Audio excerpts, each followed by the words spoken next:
A woman who did nothing wrong. A bridge rigged to kill her. And the only man who pulled her back from the edge happens to run the most feared criminal empire in the Pacific Northwest. What starts as a rescue becomes something neither of them can walk away from. Because the people who tried to kill her aren't finished, and now they've made the mistake of threatening someone who belongs to Lucien Moretti. If you've been waiting for a story that hits hard and doesn't let go, this is it. Like this video, drop your city in the comments and follow me to the end. Let's see how far this story travels. The rain had been falling since noon, and by 9 it had turned mean. Alara Whitlock drove with both hands tight on the wheel, her knuckles pale against the leather, the wipers beating a useless rhythm against the kind of rain that didn't fall so much as a tack. The heater was cranked, but her feet were still cold. She'd been cold since October. Some days it felt like she'd been cold for longer than that, like the chill had moved in somewhere deep and just never left. She was 28 years old, and she was exhausted in a way that sleep couldn't fix. The GPS on her dash told her to stay on the Morrison Bridge route, same as always, same as every Tuesday and Thursday when she stayed late to grade papers and pretend she wasn't dreading the drive home. She taught sophomore English at Hargrove Preparatory Academy, a private school where the parents paid too much and expected more than any teacher could reasonably deliver. She liked the kids. She was good with them. But tonight the stack of ungraded essays on the passenger seat felt like a judgment she hadn't asked for. Her phone buzzed on the console. She didn't look at it. She already knew. It had been buzzing all afternoon. 2 calls, 3 texts, 1 voicemail she hadn't played. She didn't need to. She knew Derek's patterns by now, the way you learn to read weather. The buildup, the pressure, the inevitable storm. The restraining order was a piece of paper. She'd learned that in the worst way possible, the night 3 weeks ago when she came home to find her apartment window cracked and her bookshelf rearranged. Nothing taken. Just rearranged. Just enough to let her know he'd been there. Just enough to make her feel sick. The detective she'd called, a tired man named Briggs, who seemed genuinely sorry he couldn't do more, told her they needed something concrete. Something on camera. Something they could prosecute. The rearranged bookshelf wasn't enough. Her hands shaking at 11:30 at night wasn't enough. The voicemail Derek had left 2 weeks before, whispering her name 18 times in a row without saying anything else. That was evidence, Briggs had told her, but not enough for an arrest. Not enough. She turned onto the bridge approach and exhaled. The Morrison Bridge stretched ahead of her, its overhead lights catching the rain in long silver curtains. There were no other cars on this stretch. The storm had thinned traffic to almost nothing, and she could see all the way across to the far bank. The city lights blurred behind sheets of water like everything was dissolving. She accelerated slightly to get across faster. The bridge always made her uncomfortable at night. Always had, even before. Some things you couldn't explain rationally. She was halfway across when the car lurched. Not a bump. Not a pothole. A lurch. Violent and wrong. The kind of movement that bypassed the brain entirely and grabbed something ancient in the nervous system. The steering wheel snapped hard to the left, and she yanked back instinctively and felt the rear of the car kick out in the opposite direction. She hit the brakes, and the tires screamed, and then there was a sound like a gunshot from somewhere beneath the chassis, and the wheel went dead in her hands. Not pulling, not fighting her. Just dead. Gone. The car moved on its own. She heard herself make a sound she didn't recognize. Not a scream. Something smaller and more animal than that. Her foot was mashing the brake pedal to the floor, but the car was still moving, still drifting toward the right side of the bridge, toward the guardrail, and she was wrenching the useless wheel with everything she had and thinking in that fractured, crystalline way the mind works in genuine disaster. I'm going to hit the rail. I'm going to hit the rail, and then what? And then what? The car hit the guardrail at roughly 40 miles an hour. The impact was enormous. Not just sound, physical, total. A concussive force that went through the seat and the door and her spine and her teeth. The airbag didn't deploy. The right side of the hood crumpled. The guardrail didn't hold. It had been solid iron and it should have held, and it didn't. And in the half second before the car nosed through the gap, Alara made the only decision she had time to make. She threw the door open and she went. Not a graceful jump, not a dive. A desperate sideways roll, one hand catching the doorframe as she went. Her shoulder cracking against the concrete edge of the bridge deck as the car continued without her. She heard it hit the water below. a sound like the world being punched. And then there was nothing beneath her feet, and she was hanging. Her left hand had caught a broken section of the guardrail, a jagged horizontal bar that had peeled back from the support post. Her fingers were locked around it with a grip that had nothing to do with conscious strength. The rain hammered her face. The river was 60 feet below, black and fast and indifferent. She could feel the metal cutting into her palm. She could feel the strength draining from her arm in real time, a physical sensation like water running out of a cup, and she knew, with the terrible clarity, that she had maybe 15 seconds before her hand gave out. She tried to swing her right arm up to grab the concrete ledge of the bridge deck above her. Her fingers grazed it. Wet concrete. No grip. Her left hand slipped an inch. She made that sound again, and then something grabbed her wrist. Not something. Someone. A hand. A man's hand, large and dry even in the rain somehow, wrapped around her wrist with a grip that felt like it could bend steel. She looked up, rain in her eyes.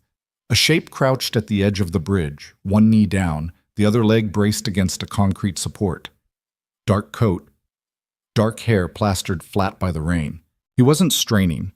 That was the thing that registered through the shock and the terror. He was not straining. He pulled her up with the controlled, deliberate effort of someone accustomed to lifting, and in 15 seconds she was over the edge and on the bridge deck, on her hands and knees, coughing river-cold air into lungs that had forgotten how to work. She stayed on all fours for a long moment, just breathing. "Can you stand?" It wasn't a question. His voice was even, low, the kind of voice that didn't need volume to carry weight. She pushed herself upright. Her knees were shaking. Her palm was bleeding from the guardrail cut, and she didn't feel it yet. She turned to look at the man who had pulled her back from 60 feet of nothing.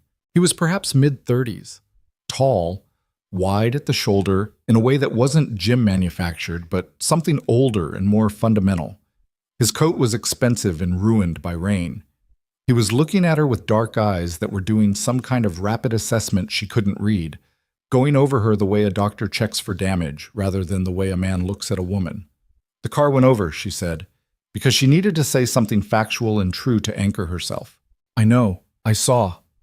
He moved toward her, not grabbing, not touching, just positioning himself between her and the broken section of rail, like it was automatic. "Are you injured?" "My hand." She held it up. The blood was running thin and fast in the rain. I don't know." He looked at her hand. Then he reached into his coat, produced a folded white cloth. Impossibly white, she thought, impossibly clean, and wrapped it around her palm with efficient pressure. His hands moved without hesitation, without the awkward, gentle fumbling of someone unused to blood. "There's a car behind mine," he said. "We're going to walk to it. I should call." She was already reaching for her pocket and her phone wasn't there. Gone with the car. Gone with the car that was at the bottom of the Willamette River. She stood on a ruined bridge in the rain at 9:15 on a Tuesday night, and she had no car and no phone, and a stranger was wrapping her bleeding hand in linen. "My phone," she said. "We'll get you another phone." He glanced back down the bridge. The rain was so heavy it was hard to see more than 50 yards. "We shouldn't stay here." "I don't even know who you are." He met her eyes.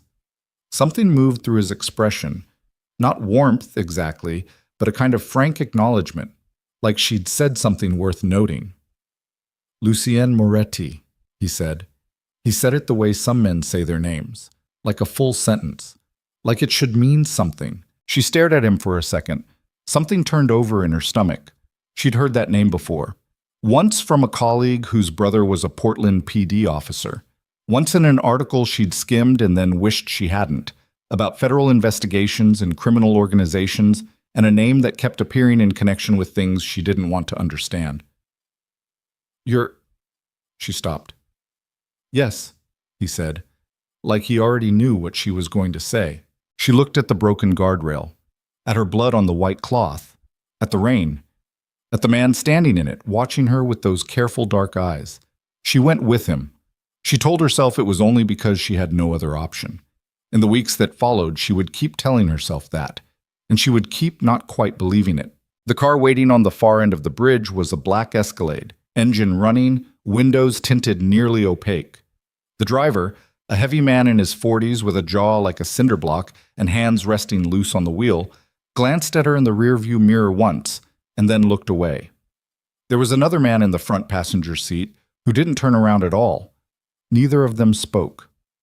Lucienne Moretti settled into the seat beside her and the car pulled out immediately. "Where are we going?" Elara said. She said it flatly, because she decided in the last 40 seconds that she wasn't going to perform gratitude or panic. She was wet and bleeding, and her car was at the bottom of a river, and a man she'd just identified as a Mafia boss had put her in a private vehicle.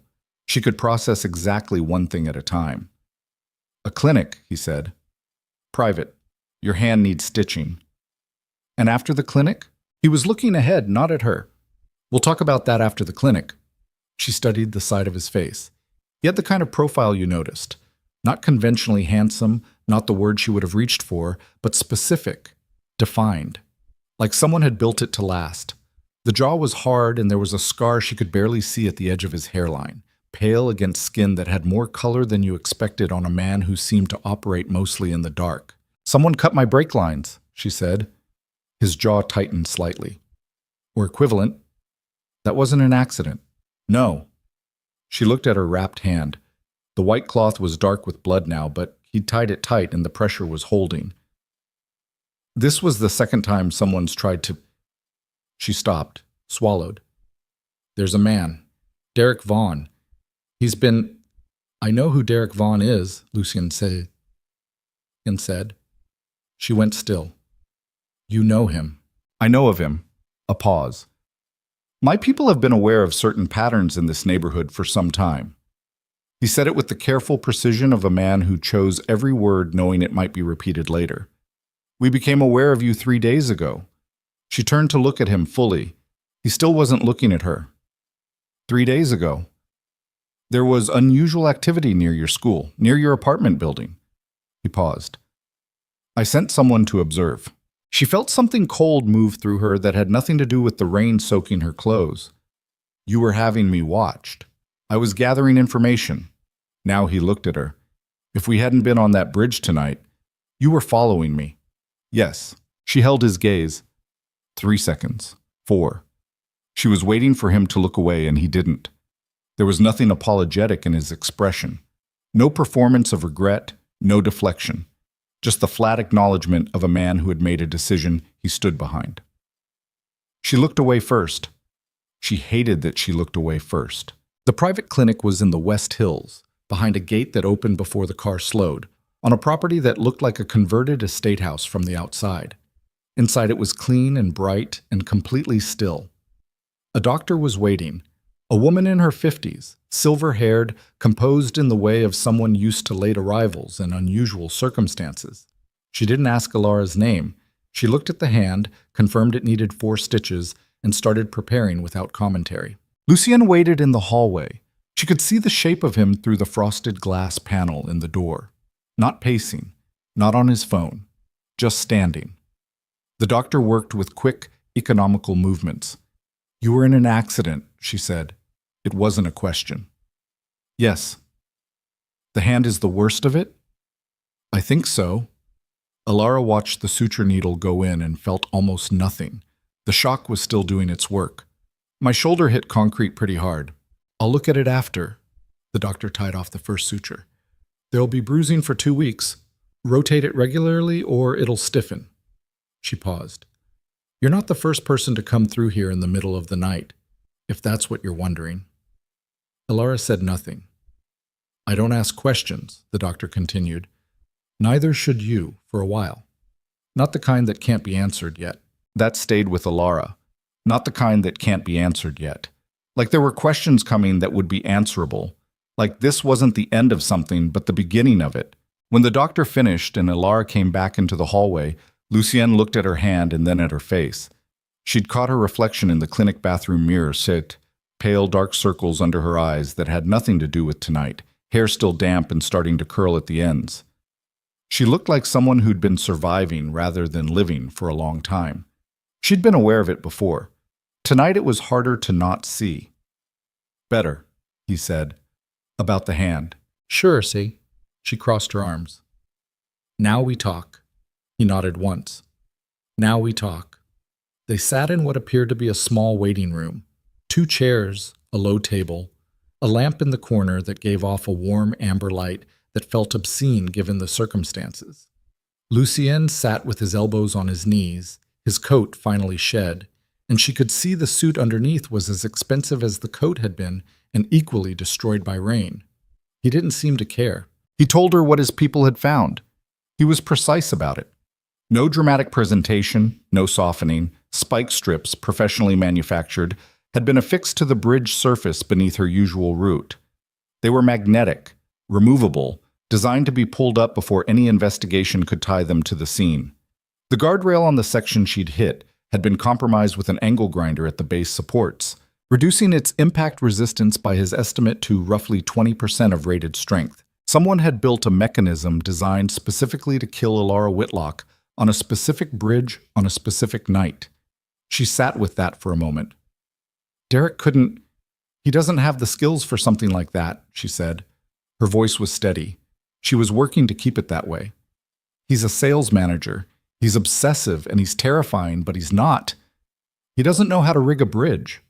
He doesn't have to know how, Lucien said. He has to know who. Who? Lucien's expression was carefully neutral. That's the part we're still working on. She studied him. You said we, like I'm part of this. You're already part of it. That happened before I sat down. Fair. She couldn't argue with that. What do you want from me? Something shifted in his expression, a slight tightening, like the question was unexpected, or like he'd expected it and didn't like that he had. Right now? For you to be somewhere that isn't your apartment. My apartment is under a restraining order. Your apartment window was compromised 3 weeks ago. His tone didn't change. Whatever legal protection you believe you have is not functional. The restraining order is paper. It operates on the assumption that the person it restricts is deterred by legal consequence. He paused. The people currently involved in this are not deterred by legal consequence. She looked at her stitched hand. 4 neat sutures. The throbbing was starting now, as the local anesthetic began to wear off. Where would I go? My estate is outside the city. 40 acres. Full security infrastructure. You would have complete privacy. Your own rooms, your own space. You could continue working. I'd arrange transport to and from your school. She stared at him. You're asking me to live with you. I'm asking you to be alive in 90 days. He held her gaze. Live with me is a characterization. What I'm offering is safety. And what do you get? His jaw moved slightly, like he was deciding something. I get to find out who tried to use your death to send me a message. She felt it click into place. Something cold and clarifying, the way certain hard truths land when you stop fighting them. They weren't just trying to kill me, she said. They were trying to use my death. Against you. Yes. Why you? Why does killing me matter to? What's the connection between? My people have been watching your situation for 3 days, he said. That means anyone watching me knows that. And anyone watching me would know that a woman dying in what looked like an accident on a bridge I was crossing, at exactly the time I was crossing it. He stopped. Let her do the math. She did it. It would look like you did it. Or failed to prevent it. Either narrative works for someone trying to discredit me. Who is trying to discredit you? The Callahan Syndicate. He said the name the same way he'd said his own. Flat, factual, like reading from a report. A rival organization. They've been applying pressure for 8 months. This is an escalation. She laughed. It surprised her. Came out before she could stop it. A short, broken sound. I'm sorry. She pressed her fingers to her forehead. I'm a literature teacher. I grade papers about metaphor and I fight with my landlord about the hot water pressure and I know. And the way he said it, without softening, without that reflexive I'm sorry that people said when they meant nothing, it actually helped. It was honest in a way she hadn't expected. He knew. He wasn't pretending it was anything other than what it was. She breathed. Okay, she said finally. He waited. I'll come to your estate. She held up one finger. My own rooms, my own schedule. I go to work. I call whoever I need to call. Within reason. Within reason is not a condition I agreed to. His expression moved again, barely, just a fractional shift at the corner of his mouth, almost a smile, not quite. Within the constraints of operational security, which I'll explain. Operational security, she exhaled. Right. Is that acceptable? She looked at her hand again, at the rain still streaking the single window in the waiting room, at the man across the low table from her who had pulled her off a bridge with one hand and not flinched, and now sat in a ruined suit talking about operational security like it was just another Tuesday. Yes, she said. It's acceptable. The drive to the estate took 40 minutes. She slept for most of it. She didn't mean to, didn't plan to, just went under suddenly and completely in the way the body claims what it needs after sustained terror. She woke when the car stopped and sat up to find Lucian watching her with that same assessing expression he seemed to default to, the one that saw without revealing what it saw. The estate was extraordinary. She'd registered that much through the fog of exhaustion as they walked in. Stone facade, high ceilings, the particular quality of light and air in a very old and very expensive building that had been kept in perfect condition. She noted it the way you note things when you're too tired to react to them properly. Beautiful. Large. Arranged for control.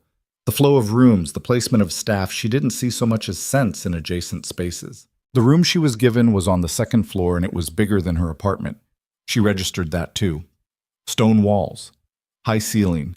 A bed with white linen and 3 blankets. A window overlooking gardens that in the dark and rain were just darkness. A woman who introduced herself only as Petra brought her dry clothes. Not her size exactly, but close, clean sweater and pants that she changed into with the door locked and both hands shaking for the first time all night. She sat on the edge of the bed. Her car was at the bottom of the river. Her phone was gone. She had 4 stitches in her palm and a bruised shoulder, and she was sitting in a room in a Mafia boss's estate because someone had engineered a mechanism to kill her on a bridge, and she'd lived through it by 3 inches and 15 seconds. She thought about Derek, about his voice on those voicemails, about the rearranged bookshelf, about the restraining order that Detective Briggs had seemed genuinely sorry couldn't do more. She thought about how none of it had been enough to stop anything. All the right steps, all the proper channels, all the appropriate authorities. And here she was anyway, alive by the accident of a stranger's hand on a bridge in the rain. She should call someone. Call her friend Mara, who would panic and then organize the panic into action, which was what Mara did. Call her mother, who was in Boise and would drive through the night to get here if Alara asked. Call Detective Briggs and tell him about the spike strips and the guardrail and the black Escalade and the name Lucien Moretti and see what he said about that. She should do a lot of things. She lay back on the white linen instead. The blankets were heavy and warm. Through the walls she could hear nothing. The estate had the deep insulation of stone and money, and the silence was profound. She thought she would lie there and not sleep, because how could you sleep? How could the body possibly think this was a moment for sleep? And then she was gone, out completely, dreamless and dark. In the morning she woke to gray light through heavy curtains and lay still for 30 seconds, remembering where she was and why. Then she got up. She found her way to the kitchen by following the smell of coffee. A vast kitchen, restaurant grade, that was staffed at 7 in the morning by a man she didn't recognize who pointed at the coffee maker without being asked and left her to it. She poured a cup and stood at the window looking at the estate grounds in daylight. 40 acres, he'd said. She could see most of it from here. Formal gardens gone dormant in November, paths of pale stone, perimeter fencing at the far edge half hidden by trees that stood black and stripped in the rain. There were 2 men walking the perimeter.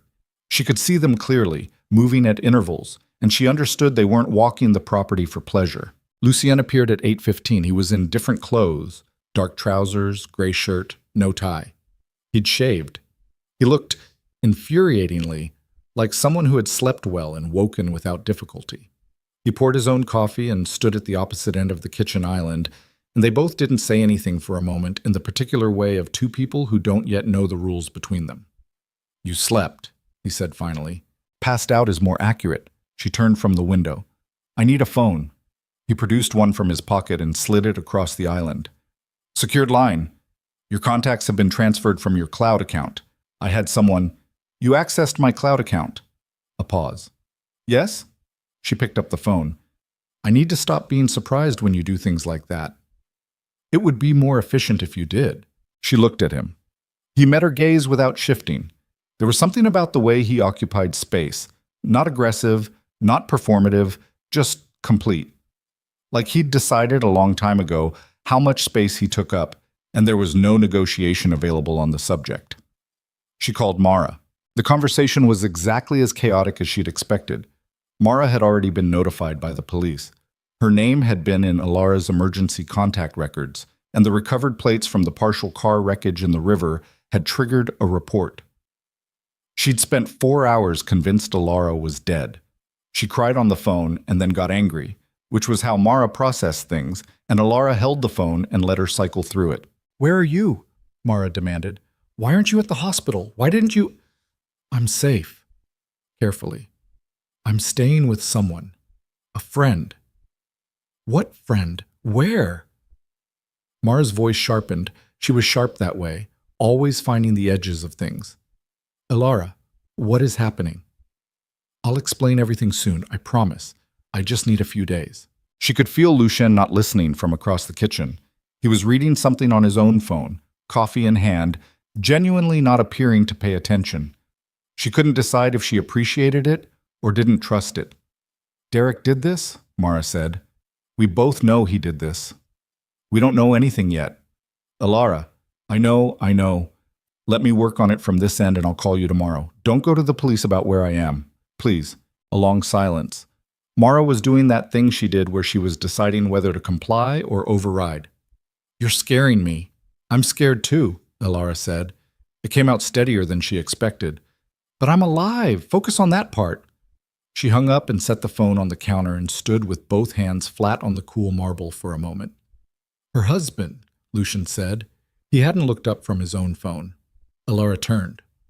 What about him? Noah Mercer, Mara's husband. Now he looked at her. There was something in his expression that she hadn't seen before. A tightening, focused, and specific. The expression of a man who had just seen something he recognized. My people picked up some activity last night after the incident on the bridge. Surveillance footage we weren't looking for, from a camera 2 blocks from your friend's house. She waited. Someone was watching their house, Lucien said, last night, while you were on the bridge. The kitchen was very quiet. She could hear rain against the windows. She could hear her own pulse. They were already moving to the next step, she said, before they even confirmed you were dead. He set his phone face down on the counter. Which tells us they didn't care about the bridge. The bridge was leverage, not the objective. She stared at him. Then what's the objective? His expression was completely controlled, that same flat, deliberate stillness. But something in his eyes was doing something different, something she recognized from the bridge, from the moment he'd pulled her up and assessed her damage. That same rapid, cold calculation. But colder now, more focused. You, he said. And everyone close to you. The rain hit the windows. The fire in the corner hearth she hadn't noticed before popped and settled. She stood in the kitchen of a man she didn't know and felt the full weight of what she'd survived last night settle into her bones for the first time. She'd thought the bridge was the end of something. She was starting to understand it was only the beginning. The rain didn't stop for 3 days. Alara learned the estate the way you learn a place you're not sure you'll be allowed to leave. Carefully, incrementally, always aware of which doors opened freely and which ones didn't. Most of them opened. That was the thing she hadn't expected. No one stopped her from walking the ground floor, from taking her coffee to the window seat in the east corridor, from spending 2 hours in the library on the second floor, where the shelves ran floor to ceiling and smelled like old paper and cedar. No one followed her. No one hovered. But she knew they were there. The security that moved at the edges of rooms, the cameras she could identify once she started looking, the rhythm of the estate that ran underneath the surface, quiet, like a current under ice. It was freedom inside a container. She understood the distinction and she accepted it because the alternative was a bridge with spike strips and a guardrail that had been cut. She went back to school on Thursday. Lucien had not suggested she stay home. She'd half expected him to. Some version of, you'll be safer here, the school is a vulnerability. And she'd prepared her response, which involved several points about autonomy and professional obligation that she'd rehearsed in the shower. He hadn't given her the opportunity to deliver them. He'd simply said Ren will drive you and looked at her over his coffee in a way that made it clear Ren was not negotiable. Ren was the driver, not the cinderblock jaw man from the night of the bridge, but someone younger and quieter, late 20s, with the compressed alertness of someone who'd been trained to notice things. He drove her to school and parked across the street and did not come inside and did not appear to be doing anything other than sitting in a car. But she knew he was watching the entrance and the surrounding block the entire time. She taught 2 classes. She graded papers during her free period. She had a conversation with a student named Tyler Oakes about the symbolism in the novel they were reading, and she found, to her surprise, that the conversation pulled her in completely for 20 solid minutes. That the 45 minutes of discussion period were the first time in 4 days that the bridge and the clinic and Lucien Moretti's careful dark eyes receded enough for her to breathe without calculating. Then she walked out the front entrance at 4:15, and Derek was standing across the street, not near Ren's car, 20 yards north of it, on the sidewalk, in a gray jacket with his hands in his pockets. He wasn't doing anything. He was just standing there watching the entrance with that particular stillness he had, the kind that looked like patience but was something else, something wound up tight and badly calibrated behind the eyes. She stopped on the front steps. He saw her see him. Something moved across his face. Recognition, satisfaction, something she didn't have the vocabulary for that made her stomach turn over. He didn't move toward her. He didn't have to. He just stood there and let the message transmit through 40 yards of wet air. I know where you are. I know you're still here. You can't go anywhere I don't find you. Ren was out of the car before she'd taken a second breath. He moved fast.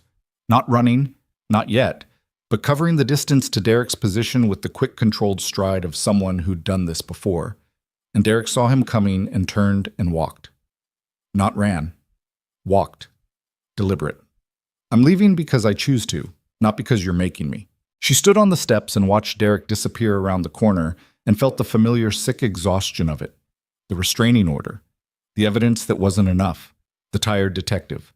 The same cycle running again, same machinery grinding through the same motions. And she'd added a Mafia boss to the equation, and Derek had still shown up on a sidewalk 40 yards from her students. Ren came back to her. You know him. My ex. Her voice was flat. He's not supposed to be within 500 feet of me.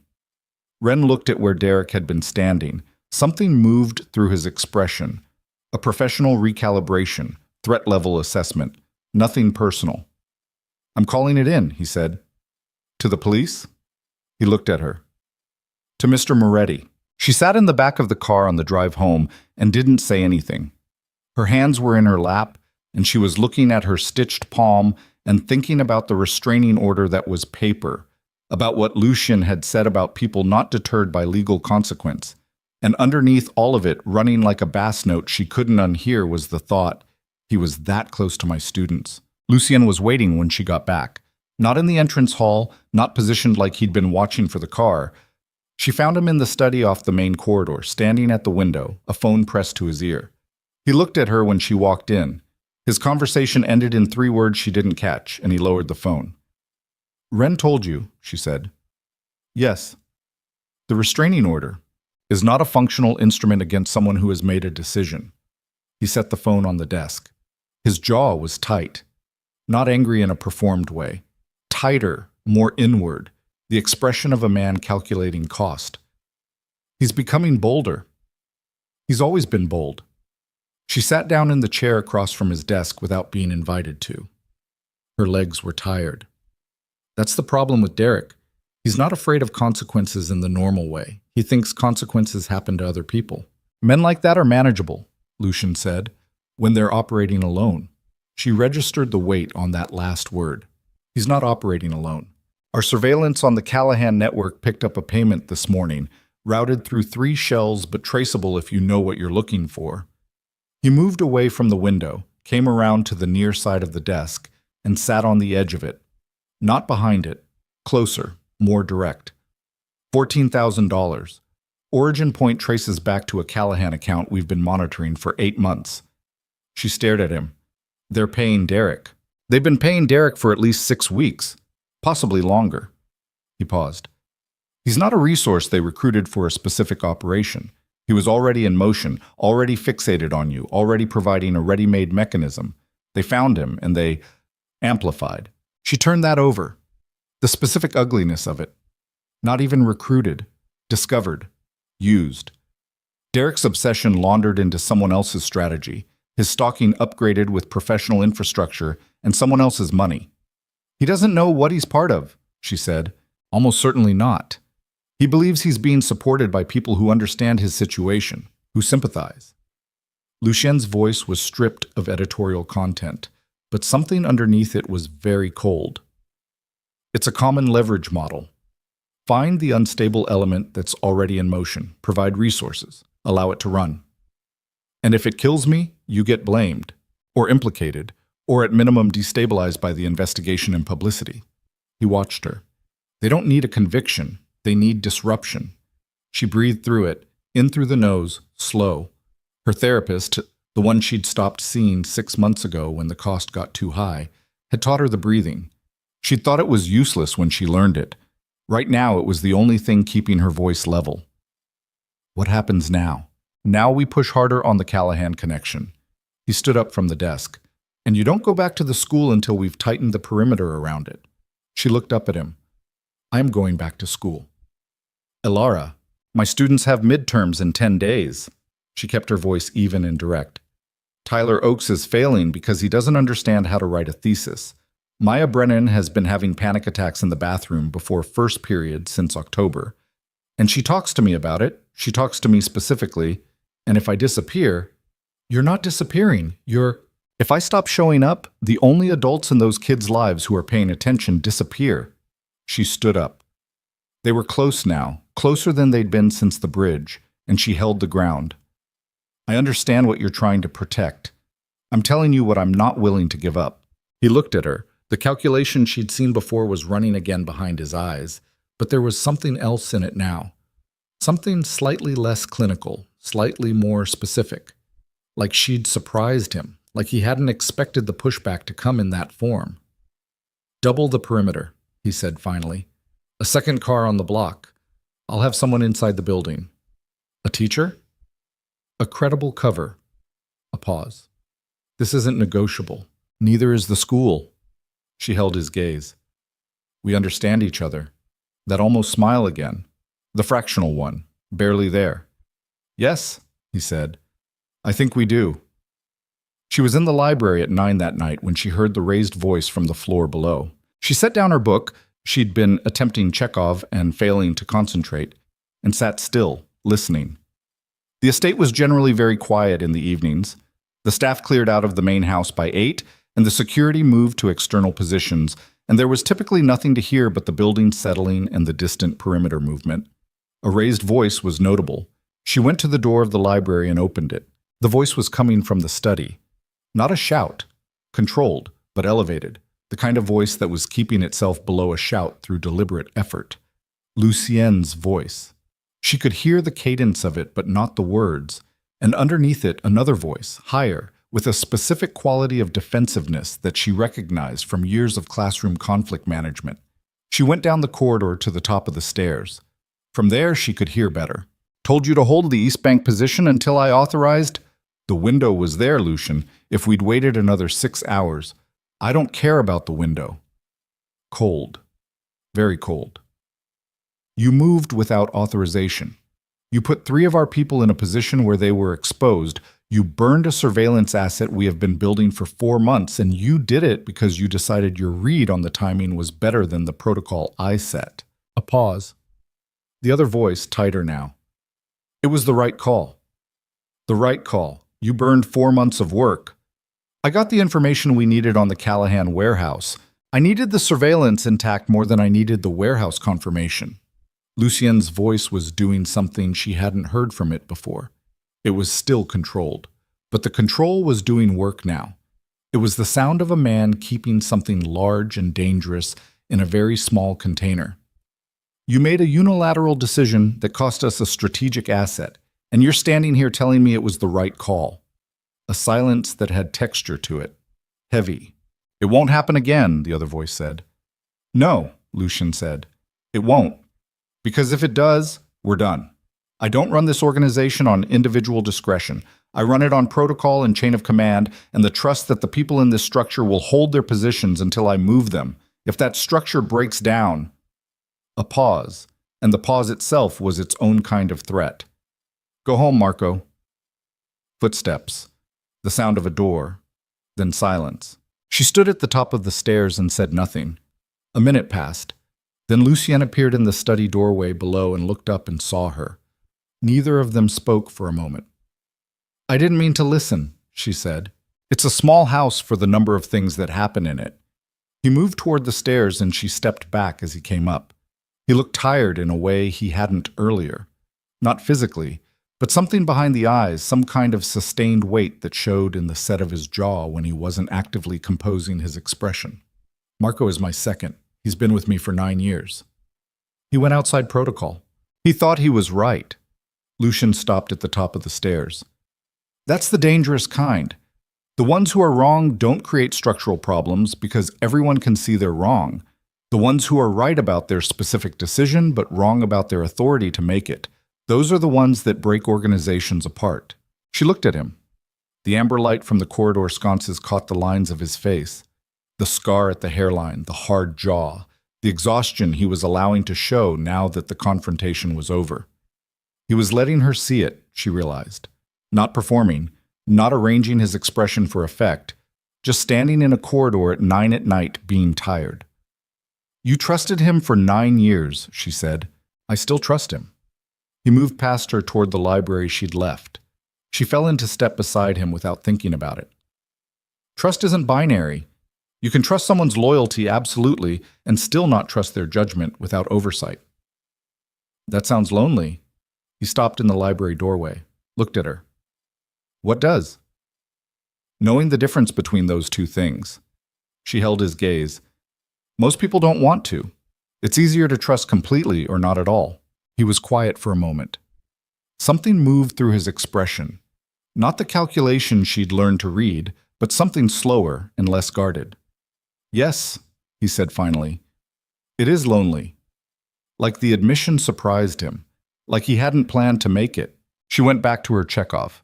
He sat in the chair on the opposite side of the fireplace and read something on his tablet, and they passed 2 hours in the same room in silence that was not comfortable exactly, but not uncomfortable.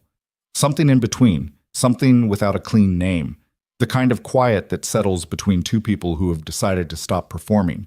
She was almost asleep in the chair when his phone rang. The change in him was immediate and total.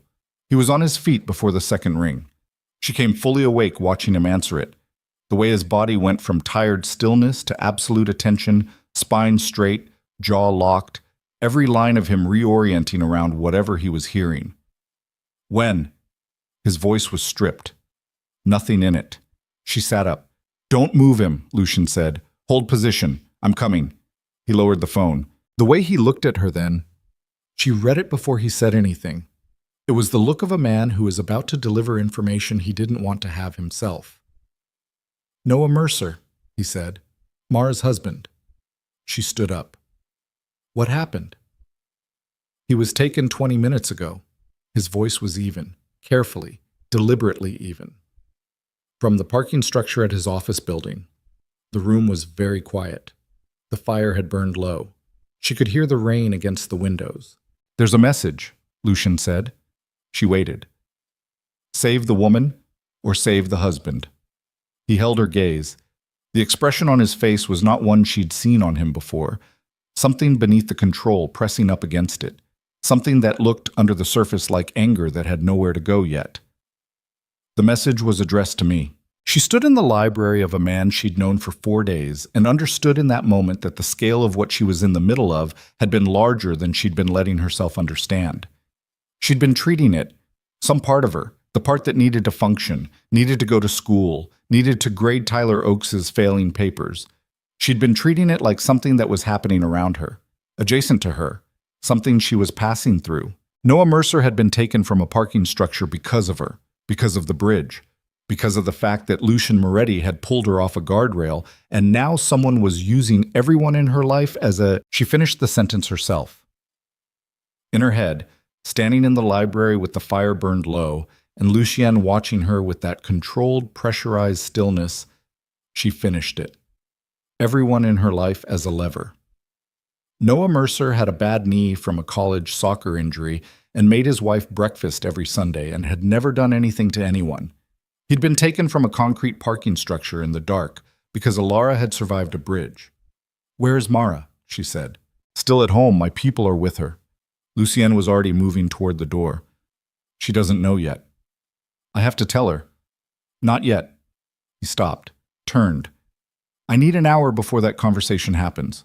"1 hour, Alara. After that, you can tell her whatever you need to tell her." She wanted to argue. The argument was right there, fully formed. Mara is her husband. She has a right to know immediately. You don't get to control the information flow on my friend's life. It was all true. She swallowed it anyway because she could see in his face that the hour wasn't arbitrary, that something was moving in the machinery of his organization that required the hour, and Noah Mercer needed that machinery more than he needed Mara to know 60 minutes sooner. 1 hour, she said. He was gone before she finished the sentence. She sat back down in the chair and did not pick up her Chekhov. She sat with her hands in her lap, and the low fire and the rain on the windows, and the specific nauseating clarity of understanding that this was her fault, in a way that wasn't her fault, that the distinction didn't matter to her nervous system, that Noah Mercer's bad knee and Sunday breakfast were in jeopardy because she had driven across a bridge on a Tuesday night. She knew that logic was broken. She knew it intellectually. It didn't help. 40 minutes into the hour, Marco appeared in the library doorway. She hadn't spoken to him since she'd overheard the confrontation. She knew him by face. She'd seen him twice in the main corridor. A man in his mid-40s with close-cropped dark hair going gray at the temples, and the kind of shoulders that came from years of physical work. He had the permanent slight tension of someone who is always processing his environment, always running quiet threat assessment. She'd clocked him as loyal and precise from the first time she'd noticed him. Now he stood in the doorway with something in his expression she couldn't immediately read. "Mr. Moretti wants you in the operations room," he said. He said an hour. "It's moved faster than expected." Something in his voice. Flat, efficient. "Please come now." The operations room was in the basement level, accessed through a door off the kitchen that she hadn't tried. Down a concrete staircase, utilitarian, stripped of the estate's surface elegance, and into a room that looked nothing like the rest of the building. Screens. 4 of them on one wall, feeds from cameras she didn't recognize the locations of. A long table with laptops and phones and 2 men she hadn't seen before seated at it, neither of them looking up when she walked in. Lucian stood at the center screen. He had his phone in his hand and he was looking at something on the feed with the focused, dangerous stillness of a man who has moved past calculation into decision. "Come look at this," he said. She came to stand beside him. The center screen showed a warehouse exterior. Industrial, gray concrete, somewhere urban, the signage on an adjacent building partially visible. A timestamp in the corner read 47 minutes ago. "We pulled this from a camera 2 blocks east of where Noah was taken," Lucian said. "Watch the vehicle in the lower left." She watched. A black cargo van, parked. The side door slid open. 2 men exited, moved toward the parking structure entrance. 40 seconds later, they re-emerged. Between them, a third figure, head down, not walking voluntarily, supported on both sides with the specific grip of people who do this professionally. Noah. She recognized him from Mara's photographs. Tall, broad-shouldered, the posture even in distress was identifiable. He was conscious. She registered that and held on to it. "Where is he now?" she said. "We're working on that." Lucian pointed to the van as it pulled out of frame. "The plates are cloned. The van was reported stolen 6 days ago in Tacoma. But the camera 2 blocks north caught a partial on the route, and my people traced it to the East Industrial District." He paused. "Callahan territory." She stood looking at the frozen frame where the van had been. "You know where the warehouse is? We have a strong probability location. We're confirming it now." He turned to face her fully, and she saw then, for the first time, something in him that wasn't controlled. Not rage, not panic. Something older and more structural than either of those. Something that looked like a man reaching the end of his patience with his own restraint. "There's something else you need to see." He reached across the nearest laptop and pulled up a document on the center screen. Dense text. Her eyes went immediately to the header. It was formatted like an internal memo, timestamped 2 days prior. Her name was in the second line. She stepped closer and read. It took her approximately 45 seconds to understand what she was looking at. When she did, the understanding arrived not as a shock, but as something slower and colder, a settling, like the temperature in the room had dropped 5 degrees without anyone opening a window. The memo detailed a surveillance plan, her movements, her school schedule, her friendship with Mara, with Noah's name, his office location, his parking structure, his vehicle make and license plate. All of it laid out with the precision of an organized operation. At the bottom of the document, an internal distribution list. 3 names she didn't recognize, and 1 she did. She pointed at the screen. Her finger was steady. She was proud of that later, that her finger was steady. "That's Detective Briggs." Lucian said nothing. "That's his name. That's the detective I—" She stopped, swallowed. "I filed every report with him. The rearranged apartment, the voicemails, the restraining order violation, everything I gave the police about Derek went through him." She turned to look at Lucian. "He's on their distribution list." "He's been on their payroll for approximately 14 months, Lucien said. "We believe he's the one who gave the Callahan organization your file, your home address, your schedule, your emergency contacts." A pause. Mara's name. She turned back to the screen. She read Briggs's name again. She thought about his tired, genuinely apologetic expression. The way he'd said, "We need something concrete, something we can prosecute," like the law's limitations were a shared burden they were navigating together. She thought about every piece of information she'd handed him in good faith, every detail she'd provided, because that was what you did. That was the system. That was how you were supposed to navigate this. "He knew," she said. "Every step Derek escalated, every time I reported it, Briggs knew, and he was feeding it back. Not to Derek directly. Derek is a tool. Briggs was feeding it to the Callahan organization, who managed Derek's escalation for their own strategic purposes." Lucian's voice was stripped entirely of inflection. "The bridge was not improvised. It was coordinated using information Briggs provided about your route, your schedule, your Tuesday pattern." She stood very still. "The restraining order violations Derek committed," she said. Her voice sounded strange to her own ears, distant. "Every time he came close and nothing happened. Briggs could have—" Yes. One word, yes. 14 months of deliberate, systematic failure. Every time she'd sat across from Briggs and described her fear and watched his tired, sorry face, and believed, genuinely believed, that he was limited by the law rather than by choice. She walked to the far end of the table and stood with her back to the room for a moment. She put both hands flat on the cool metal surface and breathed, in through the nose, the way her therapist had taught her. The breathing she'd thought was useless. Behind her, she could hear the quiet, efficient movements of Lucien's people, a phone call in a low voice, keys on a laptop, the operational machinery continuing its work, indifferent to the thing she was processing. She turned around. "What happens to Briggs?" she said. Lucian looked at her. "He'll be handled." "That's not an answer." "It's the answer I have right now." He held her gaze. There was something in it, not evasion, but a deliberate boundary, the line between what she was part of and what she wasn't. "The priority is Noah." She accepted that. She hated accepting it, but she did. "Then let's talk about Noah." The confirmation came in at 11:40, a warehouse in the East Industrial District, 3 miles from the Callahan organization's known operational center. The probability assessment from Lucien's people was 87%. He told her that number, and she'd asked what happened if the 13% was right, and he'd said we account for it in the approach, which she understood was not a reassurance, but a professional acknowledgement of risk. He sent her upstairs at midnight. She didn't fight it. She understood she had no functional role in what was being planned in the operations room, that her presence there was a liability rather than an asset, that the most useful thing she could do was be out of the way and available for the one thing she could actually contribute, which was Mara. She called Mara at 12:15. The conversation was the hardest thing she'd done in 5 days. Mara was not the kind of person who fell apart quietly.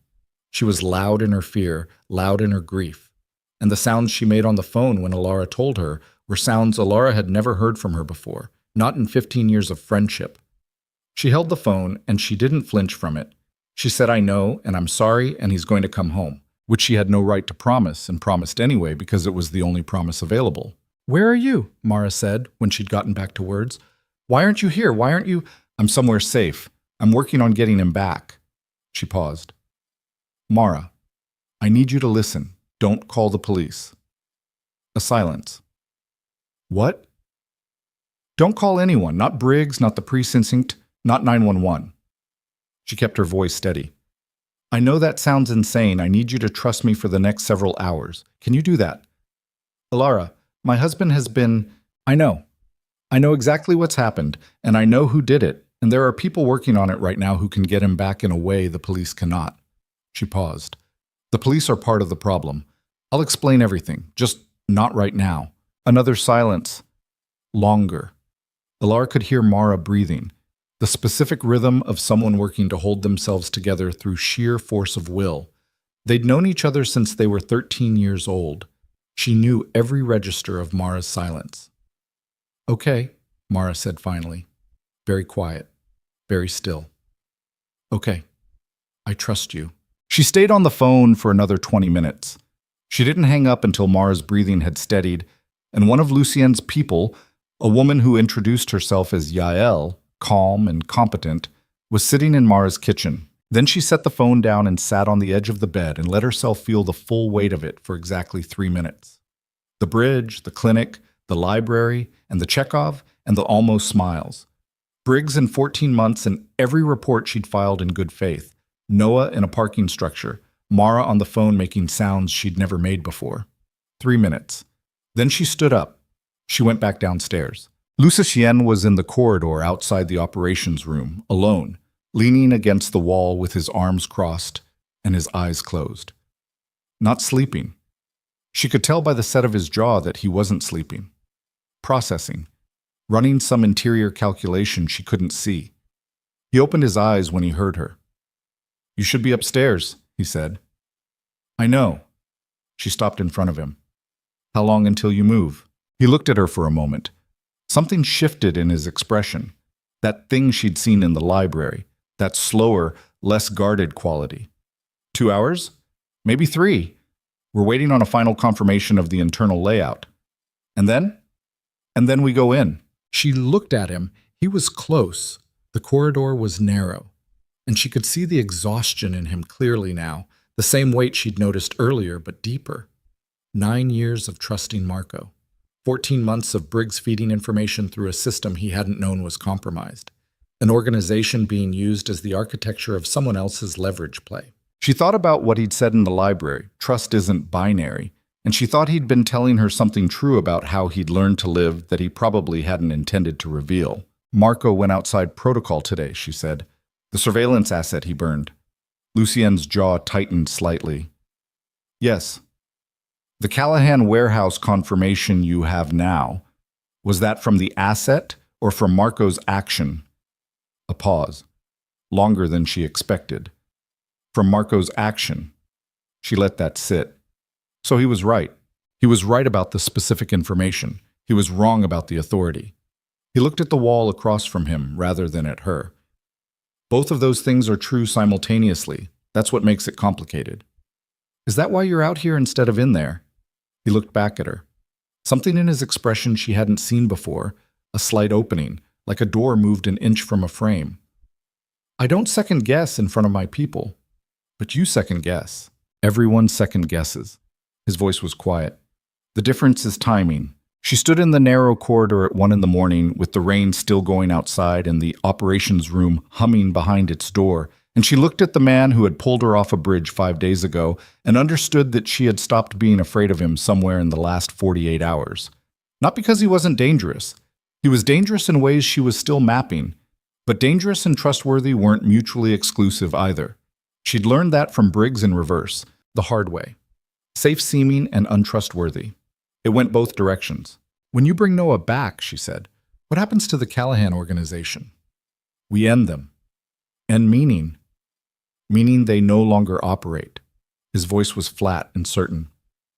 "Not here. Not in this structure." She looked at him. And Derek. Something moved through his face. Derek will be handled. You said that about Briggs. And I meant it both times. He held her gaze. I understand you want specifics. I'm telling you the outcome. The mechanism. I don't need the mechanism. She surprised herself with that, but she meant it. I need to know he's finished, that he can't come back. She paused. That what he did to Mara and Noah, and to me for the last 2 years, that it ends. Lucien looked at her for a long moment. In the amber light of the corridor, with the rain outside and the low hum of equipment behind the door, and the particular quality of the middle of the night when everything that's been managed through the day becomes less manageable.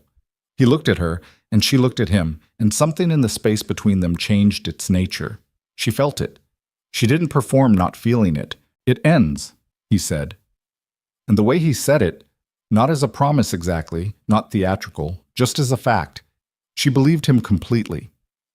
She was almost back to her room when she heard Marco's voice from the base of the stairs, low and urgent, pulling Lucien back toward the operations room. She stopped on the landing and listened without trying to hide that she was listening. We have a problem, Marco said. The warehouse confirmation, the source that gave us the layout. What about it? It's Renner. A pause. He's been our inside contact on the Callahan network for 11 months, the one who gave us the initial Briggs connection. I know who Renner is. He reached out 20 minutes ago. Marco's voice dropped lower. She strained to hear it. He says the warehouse layout he gave us is wrong. They moved Noah 2 hours ago. New location, and he doesn't have it. Another pause. He says someone inside our organization told the Callahans we were coming. The silence from below was absolute. She stood on the landing with her hand on the wall and felt the cold move through her all over again. Not the cold of the bridge, not the cold of reading Briggs's name on a distribution list, but something worse. Something with a specific interior quality of structures giving way. Someone inside Lucian's organization had told the Callahans they were coming. She stood on the landing and didn't move. Below her the silence stretched for 4 full seconds. She counted them without meaning to.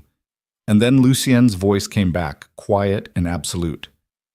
Who else knew the warehouse location? 6 people, Marco said. Ren, Yael, Dimitri, Santos, you, me. Another silence. You're on that list, Lucian said. I know I'm on that list. So am I. I know that too. Marco's voice was steady, not defensive, something beyond defensive, something that had already processed the accusation and come out the other side. I'm telling you because Renner reached out to me directly. If I was feeding the Callahans, I wouldn't have passed that to you. Unless that's what someone who was feeding the Callahans would do to protect their position. A pause. Yes, Marco said. Unless that. She heard footsteps. Lucien moving, the specific sound of him crossing the stone floor with purpose. Get everyone in the operations room. Everyone on that list. Now. She came down the stairs. Lucien saw her at the bottom and something moved through his expression. Not irritation, not exactly. Something more complex, like he'd already accepted she was going to be part of this before he'd consciously decided it. Alara, someone on that list knows where Noah actually is, she said, and you're about to put them all in a room together. Yes, I want to be there. This isn't I know it's not my organization. I know I don't have standing. She held his gaze. But Noah Mercer is my friend's husband, and he's in that warehouse because of me, and I want to be in that room. 3 seconds. He looked at her the way he had in the corridor. That inch open door quality. Then he turned and walked toward the operations room and didn't tell her not to follow.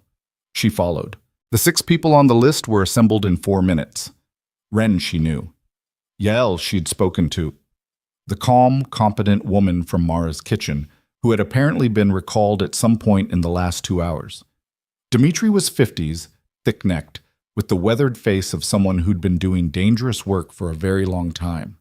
Santos was younger than she'd expected, late 20s, sharp-featured, with restless hands that he stilled deliberately when he sat down. They arranged themselves around the table. Lucien stood at the head.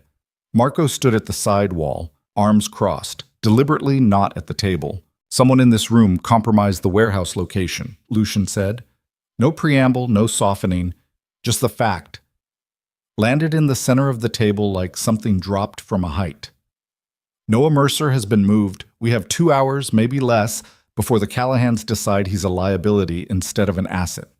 He looked at each of them in turn.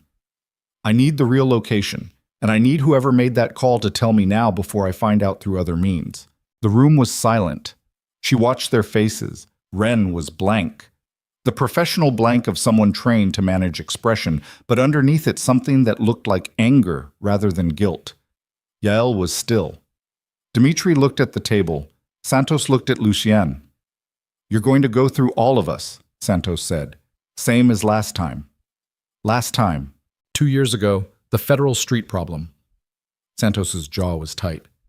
You put us all in a room and went through us one at a time until you found Garrett. A pause. This is the same.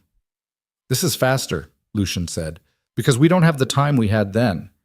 He looked at Santos without shifting. Where were you at 11:40? Here, in this building. Who can confirm that? Ren, we were running the approach route on the secondary screen. Lucien looked at Ren. Ren nodded once. He was with me, 11:20 to 12:10. Lucien moved on. Dimitri, Yael. Each one, methodical and rapid, timestamps, corroborations, cross-references that his mind was running without external tools. Just the accumulated knowledge of 9 years managing a structure where information was currency and betrayal was always a possibility. She watched him work and understood that this was the other side of what he'd described in the library. Trust isn't binary. He'd built the architecture for exactly this moment long before this moment arrived. He got to Ren last. Ren was still blank-faced, but his hands were flat on the table, and she noticed because she'd spent years reading 25 students at once, that his left thumb was pressing into the table surface with a pressure that had nothing to do with casual stillness.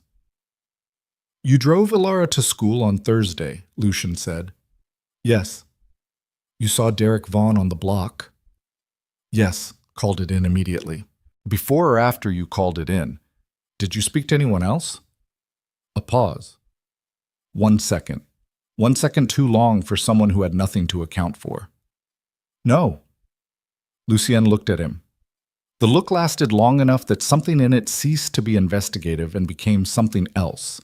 The specific quality of a man who has arrived at a conclusion and is deciding what to do with it.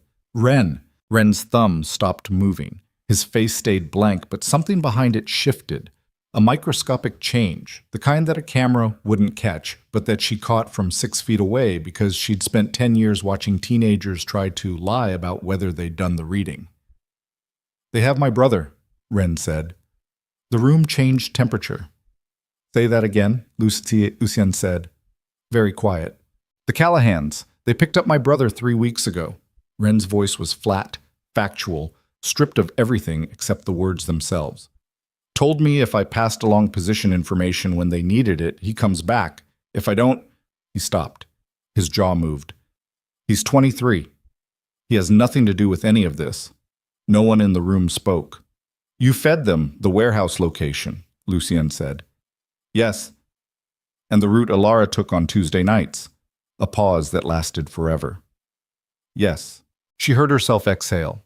Across the table, Ren was looking at Lucien with the expression of a man who had made a choice he knew was indefensible and had made it anyway and was now sitting in the full weight of that, not flinching from it, not performing remorse, just sitting in it. Where's your brother now? Lucien said. I don't know. They give me a contact number. I pass the information. They confirm receipt. His voice cracked on the last word. A single fracture, quickly controlled. I haven't heard from them in 18 hours. Lucien was quiet for 5 seconds. She counted again. She couldn't stop counting. Get out of this room, he said finally. You're done tonight. We'll deal with the rest when Noah is home. Ren stood up. He looked at Ilara once, directly, briefly, and she didn't look away from it. She didn't know what her expression was doing. She didn't try to manage it. He'd put her on a bridge. He'd given her route to people who'd built a mechanism to kill her. And he'd done it because his brother was 23 years old and had nothing to do with any of it. She didn't forgive him. She didn't condemn him. She just looked at him until he left. Lucien turned to Marco. Find Ren's brother. I'll start with the Callahan secondary properties. Now, Marco. Marco was already moving. What happened next happened fast. Faster than she'd expected. Faster than felt survivable. Lucien's contact network, the layers of it, the depth she was only beginning to understand, started producing information within 30 minutes. A second Callahan property in the East Industrial District, 4 blocks from the original warehouse, not on any official registry but known through 3 degrees of source corroboration. Noah's vehicle had been spotted 2 blocks from it at 11:50, 40 minutes after the move. 83% probability. Lucien said the number and didn't wait for her response. "I'm going in myself," he said. He said it to Marco, but he was looking at the operational map on the center screen, not at either of them. Santos and Dimitri on the east entrance, Yael on the vehicle perimeter. I want 2 cars on the extraction route. You don't go in yourself, Marco said. That's not... Noah Mercer is in there because of a failure in my structure. His voice was absolute. I go in. Marco looked like he wanted to argue and knew it was finished before he started. He turned to the logistics instead. She touched Lucien's arm. He turned. She'd never touched him before. She registered that, the firstness of it, the way he stilled completely at the contact. Bring him home, she said. He looked at her hand on his arm, then at her face. Something in his expression, not the inch open door quality she'd seen before, something wider than that, something that was either suppressed or too new to have a shape yet. Yes, he said. Then he was gone. She spent the next 90 minutes in the operations room with Santos's junior operative, a quiet young man named Cal who ran the communications board and narrated incoming information in a low, continuous stream that she hung onto like it was the only solid thing available. She drank terrible coffee that someone produced from somewhere and stood at the center screen and watched the thermal feeds from 2 surveillance drones that were painting the warehouse in green-white heat signatures. She could see people moving inside the building. She could see the perimeter. She could see, at 12 minutes into the operation, 3 heat signatures approaching the east entrance, and knew from their formation and pace that one of them was Lucy. Anne, Cal narrated. East entrance breached. 2 contacts neutralized on ground floor, south corridor. She tried to understand what neutralize meant in a specific sense and decided she didn't need to. Movement to the second-level stairwell. She watched the thermal shapes converge and separate and converge again on the screen and drank her terrible coffee, and did not allow herself to think about all the ways this could go wrong, because thinking about that served nothing, and she had made a decision somewhere in the last hour to be useful rather than afraid. A burst of sound from the communications board. Sharp, fragmented. Multiple voices. She looked at Cal. "Contact on the northeast stairwell," he said. His voice was still steady, but something underneath it wasn't. "They're engaged." Engaged? She watched the thermal screen, 2 signatures close together, movement that looked wrong, too close, too fast. Then Lucien's voice on the comms, fragmented, clipped, one of the voices she'd heard. "Second floor clear, moving to the holding room." She breathed. 4 minutes later, 4 minutes that had the specific quality of being much longer than 4 minutes. Cal straightened at the board. "They have him. Target is secure." She set down the coffee cup. Her hand wasn't entirely steady, and she didn't try to make it steady. "Target is secure. Noah Mercer, 41 years old, bad knee, Sunday breakfast. Secure. They brought him out 17 minutes after that." She was waiting at the estate's medical facility. Lucien had had it staffed at 11, 2 hours ahead of the operation, because that was the kind of thing he did. When the car came through the gate, she was standing in the entrance hall, not pacing, just standing, when the doors opened and Lucien came through first, and then Noah, upright, walking with support from Dimitri on one side, a cut across his forehead crusted dark, his jacket torn at the shoulder. He saw her, and his face did something complicated. "Elara." "I know," she said. "I know.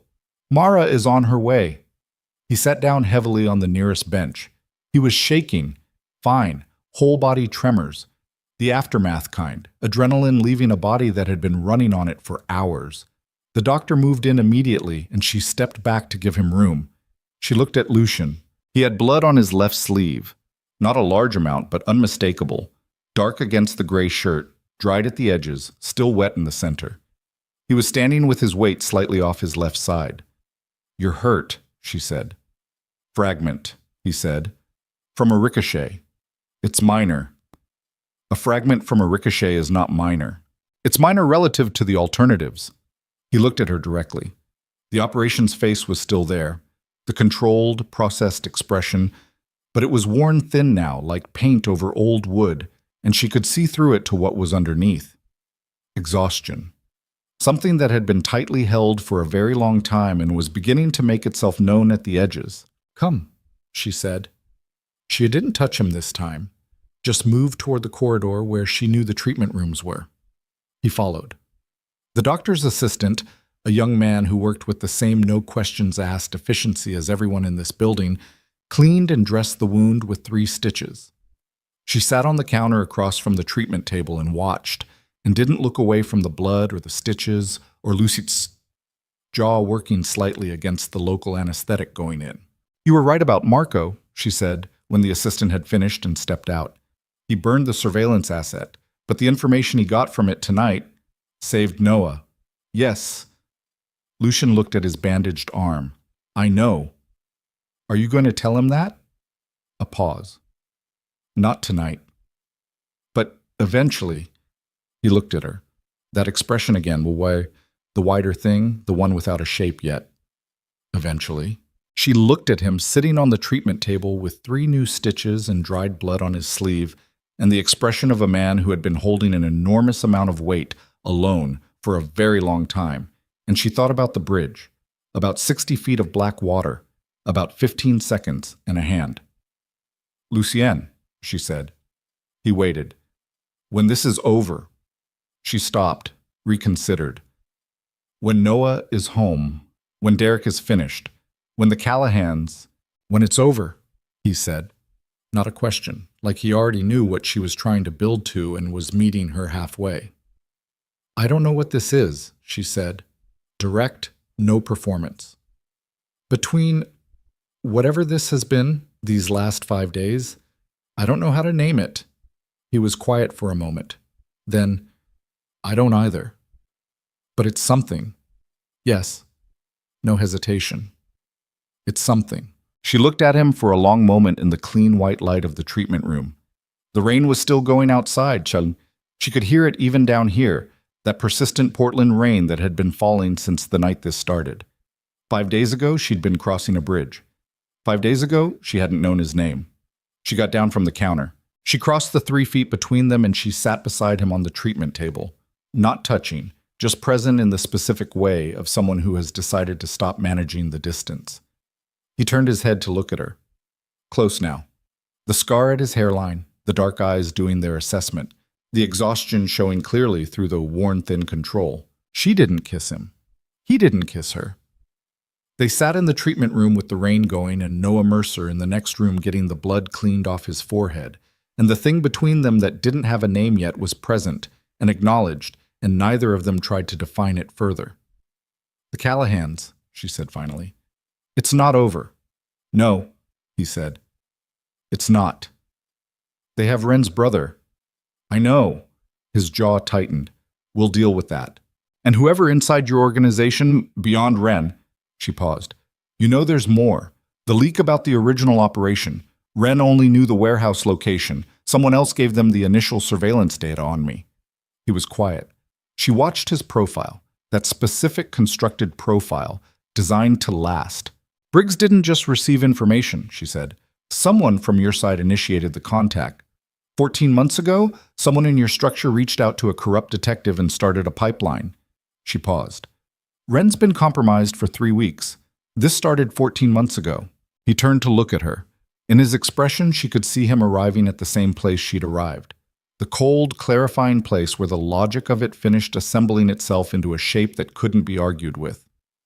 "It's someone who was here before Ren," she said.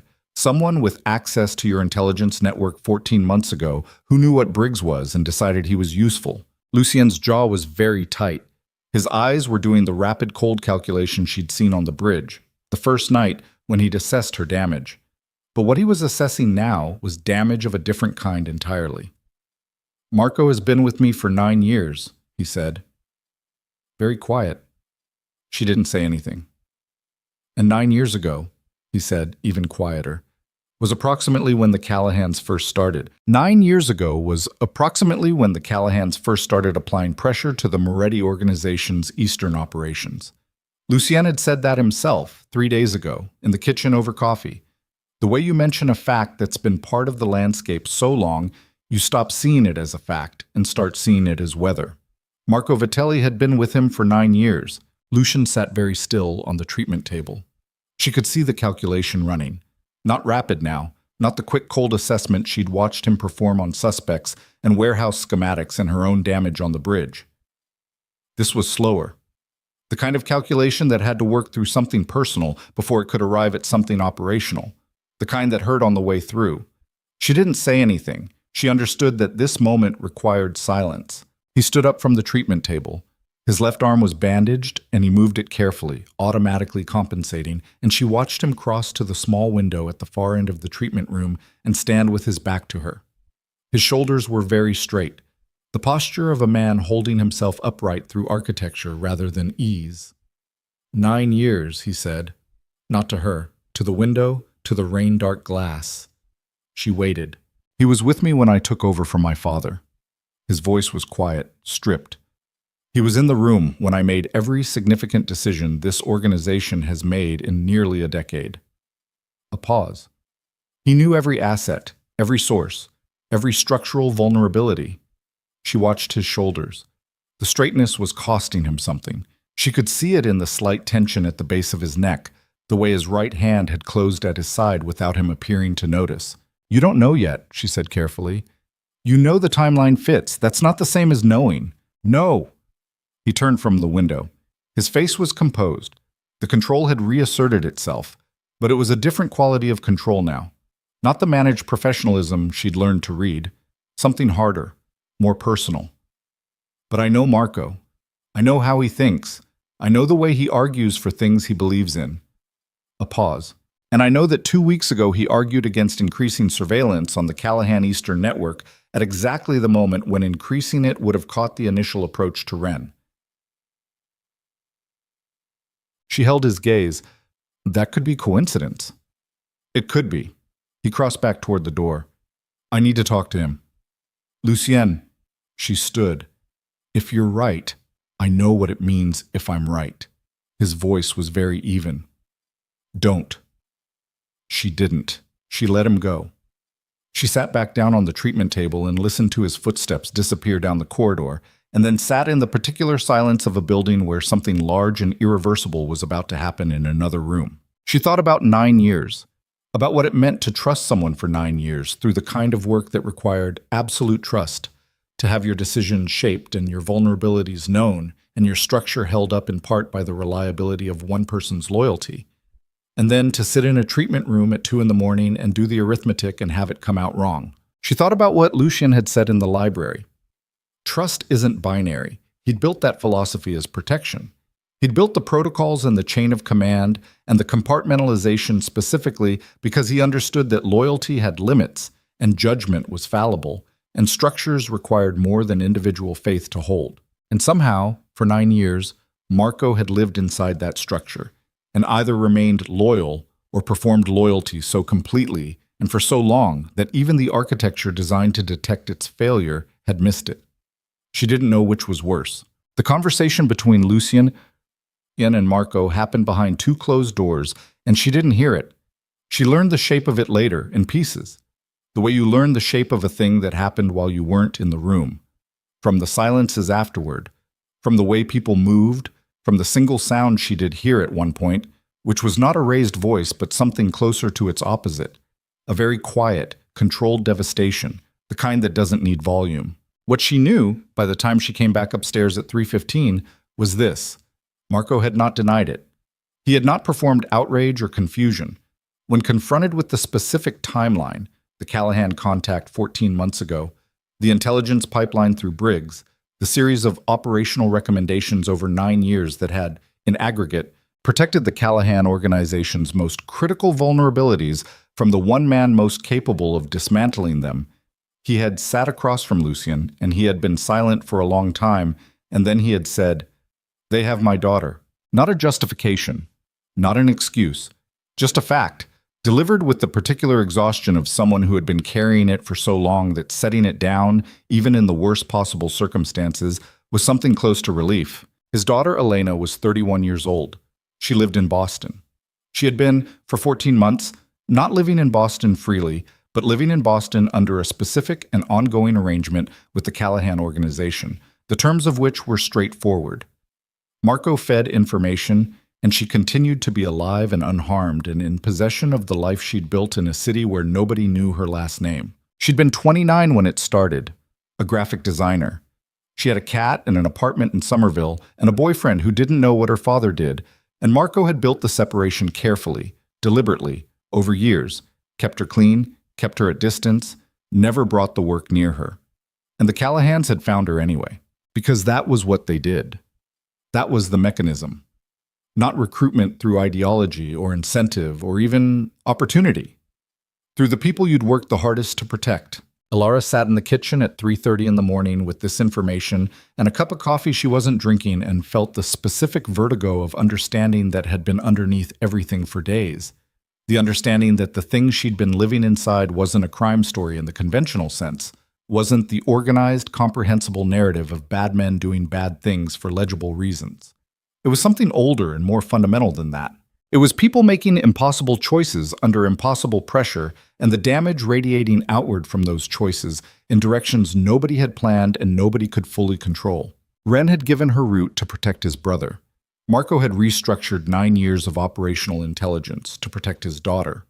Briggs had sold her file and her schedule and her emergency contacts to protect something she didn't know yet. Money, probably, or a threat she hadn't learned the details of, or both. Derek had started all of it moving because he was the kind of man who couldn't tolerate a woman deciding she was finished with him. The Callahans had found him and used him because that kind of man was a ready-made mechanism, and they were, above all else, efficient. She thought about her students, about Tyler Oakes and his failing thesis, and Maya Brennan's panic attacks in the second-floor bathroom. She thought about the fact that every one of those kids had something in their lives pressing down on them that nobody else could see from the outside. She thought about how you looked at a person and saw the surface and missed, completely and routinely, the weight of what was underneath it. She drank her coffee cold. At 4 in the morning, Lucien appeared in the kitchen doorway. He looked like someone had taken everything extraneous out of him and left only the essential, not hollow, something more precise than hollow. Distilled. He crossed to the coffee maker and poured a cup and stood at the far end of the kitchen island, and they didn't speak for a full minute. "Elena is in Boston," he said finally. "My people are with her now. She's unharmed." She exhaled. "And Marco, he'll answer for what he did." His voice was careful. Not cold. Or not only cold. Something beneath the cold that was much more complicated and much less comfortable. The structural damage to this organization over 9 years, that has to be accounted for. There are people who relied on information that was compromised. There are assets who were exposed. There are decisions I made based on counsel that was... He stopped. There are consequences. "I know," she said, "but his daughter is safe." He looked at her. I understand what he was protecting. I understand the mechanism they used. That doesn't make the 14 years of damage to this organization and to the people in it 9 years. 9 years. A fractional pause. That doesn't disappear. "No," she said. "It doesn't." He drank his coffee. She watched his profile. The scar, the jaw, the weight he was carrying tonight that was different from every other night she'd watched him carry weight, because this one had a name he'd known for 9 years. "What happens to Derek?" she said. "That conversation happens tomorrow. Tonight Derek Vaughn is in a location my people control. He's not going anywhere." Lucien set down his cup. "He'll be presented with a choice. Full cooperation with federal authorities, the bridge, the spike strips, the Callahan partnership, the insurance fraud he was running on the side, all of it. Complete testimony. In exchange, he makes it to a courtroom rather than not making it." She looked at him steadily. "Is that actually a choice he gets to make?" "Yes." And the flatness in his voice was a specific kind of flatness, the kind that meant the answer was exactly what it sounded like, and she should take it at face value. I don't need his body. I need his testimony on record and the Callahan network dismantled and the federal investigation that follows to go in a direction I can manage." He paused. "Derek Vaughn in a federal facility for the next 20 years accomplishes more of what I need than the alternative." She held his gaze for a long moment. "And Briggs?" "Briggs is already talking." Something that was almost satisfaction moved through his expression. Brief, controlled, then gone. "He made contact with a federal handler 40 minutes ago. Apparently someone reached out to that handler earlier tonight and provided enough preliminary documentation of Briggs's activities that the handler was motivated to make the process of cooperation very efficient." "Someone," she said. "Someone." He looked at her with the steady, undeflecting gaze she'd come to understand was his version of candor. The documentation included financial records, communication logs, and a distribution memo with Briggs's name on it. The memo she'd read in the operations room, her name in the second line. She felt something loosen in her chest. A specific tightness she'd been carrying since she'd stood at that operations room screen and found Briggs's name on a list. Since the tired, apologetic face of a man she'd trusted had reconfigured itself into something monstrous and ordinary simultaneously. It didn't disappear. It wouldn't disappear for a long time. But it loosened. "What happens now?" she said. "For you, for the organization." He was quiet for a moment. "Reconstruction. There are 9 years of strategic decisions I have to audit against the possibility of compromise. There are assets I have to reevaluate, operations I have to determine were sound or were steered wrong without my knowledge." A pause. "It takes time. And the Callahans, we present them with a choice also." His voice was very even. "The terms will not be comfortable for them, but the alternative, continuing a conflict against an organization that now knows exactly how and where they compromised it and has enough federal cooperation lined up to make their operational continuation a legal impossibility, the alternative is worse." He looked at his coffee cup. "They'll accept the terms." "How can you be sure?" "Because the man who runs the Callahan organization is intelligent, and intelligent men, when they've miscalculated and the miscalculation has been fully exposed, understand that cutting losses is better than compounding them." A slight pause. "We underestimated each other, he and I, in different ways. He underestimated what I'd do when pushed. I underestimated how long he'd been building the lever." He looked at her. "Neither of us will make those mistakes again." She nodded slowly. The kitchen was very quiet. Outside, the rain had finally, after 5 days, begun to thin. She could hear it diminishing, but not stopping yet, but less. The particular sound of a storm working its way through. "I want to go back to school Monday," she said. He looked at her. "Alara, the threat isn't gone yet. I understand that." She held his gaze. "But it's different now. Derek is in custody. Briggs is cooperating. The Callahans are going to the table." She paused. "Maya Brennan has been having panic attacks in the second-floor bathroom since October." Something moved through his expression. That wider thing, the one that had been appearing with increasing frequency over the past 12 hours, the one she still didn't have clean language for. "Monday," he said. "Monday." A pause, then, "Ren won't be driving you." "No," she said. "I know. I'll arrange someone else." She nodded. She thought about Ren, the flat, factual voice saying, "They have my brother," the way he'd looked at her when he stood up from the table. She didn't know what happened to Ren.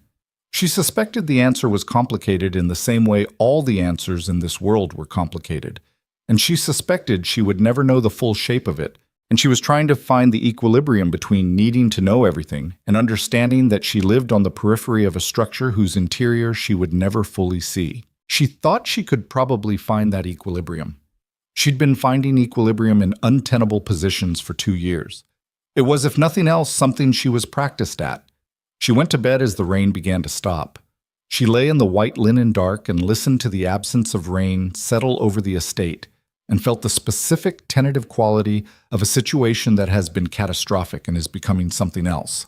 Not safe yet, not resolved, but changed, moving towards something. She slept without dreaming. In the morning, there was frost on the garden. She saw it from the kitchen window.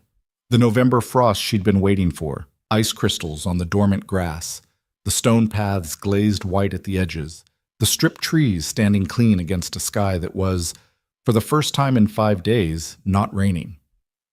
She stood at the window with her coffee and looked at it and felt something she recognized as relief, though it was a complicated and incomplete relief, a relief that had earned marks on it.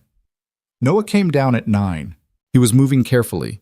Bruised ribs, the doctor had confirmed, in addition to the cut on his forehead and the wrenched shoulder from the parking structure, and the particular psychological aftermath of being held in a warehouse for 8 hours, not knowing whether anyone was coming.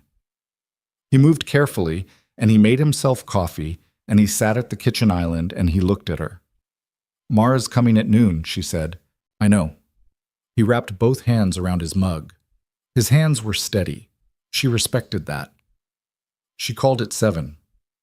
She was up at 7. She was up all night. A slight pause. She told me everything. About the bridge, about... He gestured slightly, encompassing the kitchen, the estate, the whole improbable 5 days. All of it. "I'm sorry, Noah." He looked at her. His expression was the expression of a man who had spent 8 hours in a warehouse thinking about the specific and finite nature of things. "Don't do that," he said. "You know that's not... Don't. They took you because of me. They took me because they're the kind of people who take people." His voice was level. Tired, but level. "That's not your math to carry." She looked at her coffee. "I'm working on that. Work faster." A slight curve at the corner of his mouth. The first approximation of humor she'd seen from him since he'd walked in last night, and it was thin and fragile, but it was there. "You always did take on other people's weight. Drove Mara insane for years. Still does. Still does." He drank his coffee. They sat in the kitchen in the early November light with the frost on the gardens and didn't say anything else for a while, and the silence was the right kind. Mara arrived at 11:40, early, and the reunion between her and Noah was not something Alara watched. She gave them the kitchen and the time and walked out to the gardens, pulling Lucian's coat, which Petra had put in her room at some point in the night, cleaned and pressed, over her shoulders against the cold. The frost was melting now, the sun doing its thin November work on the crystals, the stone paths darkening as the ice retreated. She walked the near garden paths with her hands in the coat pockets and her breath fogging in the cold air, and thought about nothing in particular, which was a luxury she hadn't had in 5 days and felt like something physical, like setting down a bag you'd been carrying so long you'd forgotten you were carrying it. Lucian found her in the far end of the garden near the stone bench under the bare willow. He came without announcement, the way he moved through most spaces, present suddenly, as if he'd always been there. He was in a dark coat, his own, hands in his pockets, and he stood beside the bench and looked at the frost-silvered garden with her for a moment. "The Callahan negotiation starts at 2, he said. "Today. There's no value in waiting." He paused. "I'll have preliminary terms by tonight." She nodded. "Derek. Federal marshals will have him in custody by 6 this evening. His attorney, one I selected, has been briefed on the cooperation terms." A pause. "He'll sign.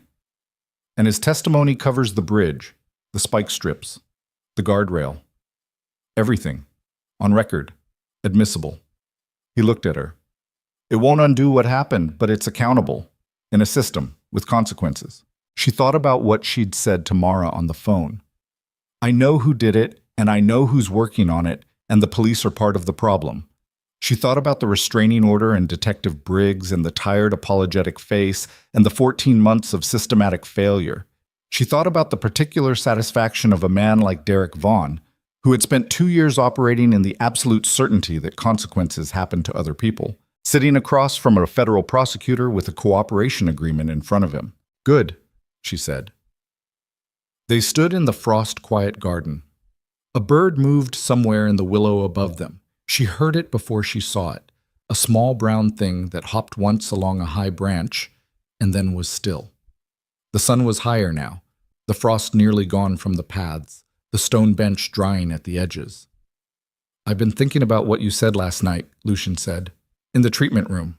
She waited. "About not knowing what this is." He was looking at the garden. She watched his profile. I've thought about it most of the night. What did you conclude? A pause. Not a hesitating pause. A considered one, the kind he gave to things he was choosing words for carefully. That it doesn't require a name yet. He looked at her. That requiring a name for it at this point would be premature and probably not accurate. She looked at him. But it's something. Yes, he said. The same as last night. It's something. She held his gaze for a moment. The dark eyes that did their assessment. She was part of the landscape of those eyes now, she realized. He wasn't assessing her for damage or threat or utility. He was just looking at her. And the thing she felt in return, it was not a simple thing, not uncomplicated, not untangled from the bridge and the clinic and the 5 days she had lived in his world, with her car at the bottom of the river and her hand still healing from the guardrail.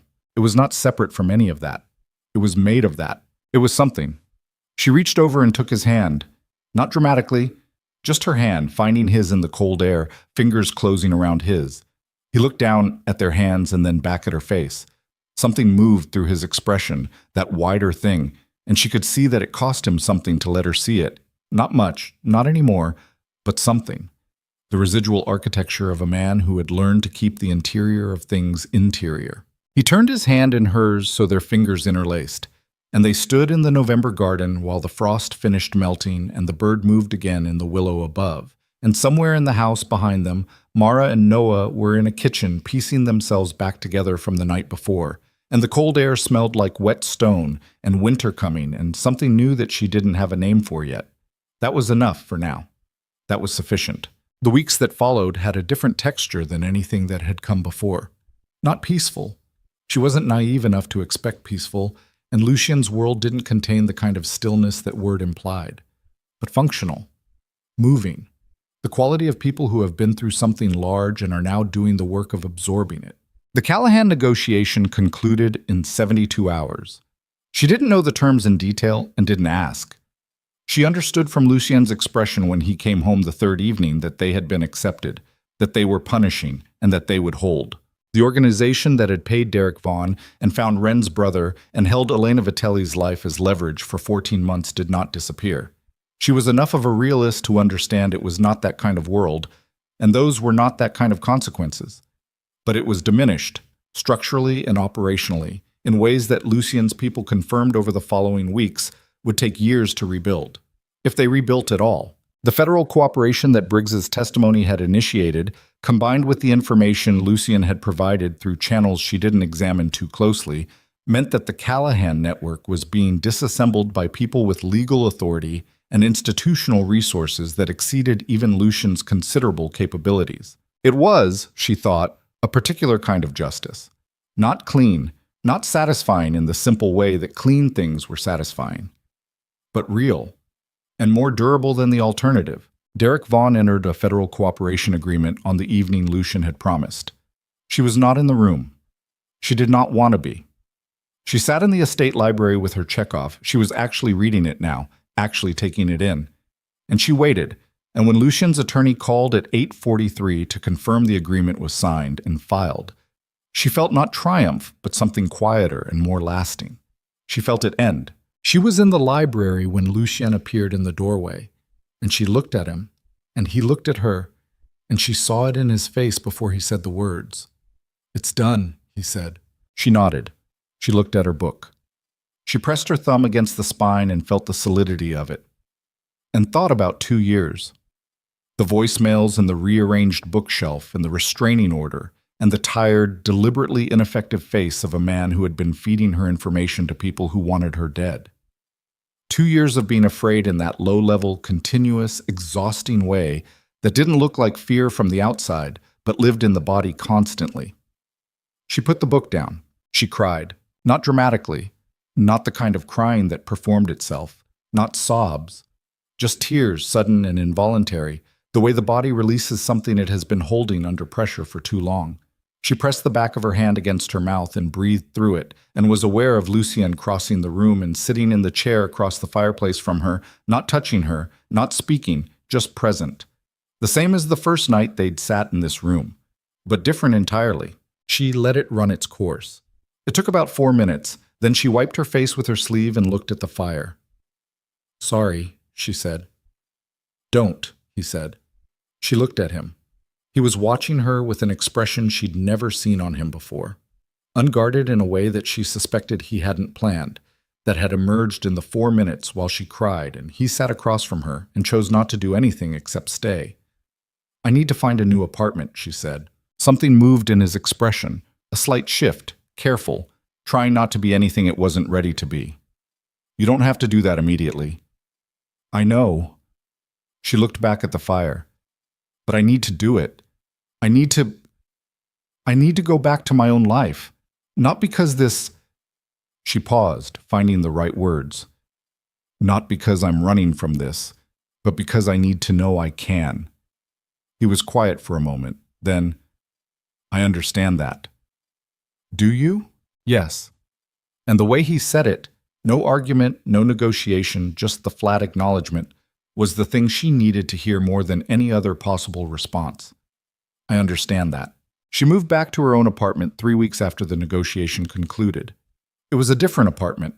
Her old one was evidence in a federal investigation, but it was her own, in her own neighborhood, with her own books on the shelves. She arranged them herself, alphabetically, the way she always had. She stood back and looked at them and felt something she recognized as herself. She went back to school. Tyler Oakes, under her instruction, passed his midterm with a B-, which for Tyler Oakes was equivalent to a standing ovation. Maya Brennan knocked on her classroom door one morning before first period and said she'd been thinking about what Alara had said about the difference between anxiety telling you true things and anxiety generating its own evidence, and she thought she understood it now. And Alara sat on her desk, and they talked for 40 minutes, and she was late for everything else all morning and didn't care at all. She went to dinner with Mara and Noah 2 weeks after Noah came home. They went to a place on the east side that Mara had been wanting to try, and they sat at a corner table and ordered too much food and too much wine, and they talked for 3 hours. Not about the warehouse, not about any of it directly. It was present, the way something that has happened is always present. But they circled around it and through it, and came out on the other side into something that felt like the ordinary, extraordinary fact of 3 people who were alive and sitting at a table and eating. Noah reached across the table at one point and squeezed her hand without saying anything. She squeezed back. Mara watched them both with the expression she had when she was feeling something she didn't want to name out loud, because naming it would make it too fragile. Alara understood that. She was in a period of being careful with fragile things. Lucian came to her apartment on a Sunday evening, 3 weeks after she'd moved in. He texted before he came, which she appreciated. Not because she'd asked him to, but because he understood without being asked that a woman who had spent 2 years being entered without consent needed her threshold to be hers to control. She buzzed him up and opened the door, and he stood in her doorway with a bottle of wine and looked at her apartment. The books, alphabetized, the student papers on the kitchen table, the small, ordinary, collected evidence of her life, with an expression she couldn't entirely read. "Come in," she said. He came in. He looked at the books. He picked one off the shelf, Chekhov, the same collection, and turned it over and set it back with the careful respect of a man who understood that other people's books were not his to touch lightly. She opened the wine. They sat on her couch, bought by her 2 years ago from a second-hand shop on Division Street, slightly uneven on the left cushion, and they talked for 2 hours. Not about Derek, not about the Callahans, about the things people talk about when they are deciding, slowly and carefully, what shape the space between them is going to take. His father, who had built the organization and left it to him when Lucien was 26 and entirely unprepared, though he hadn't known he was unprepared until 3 years later when the cost became visible.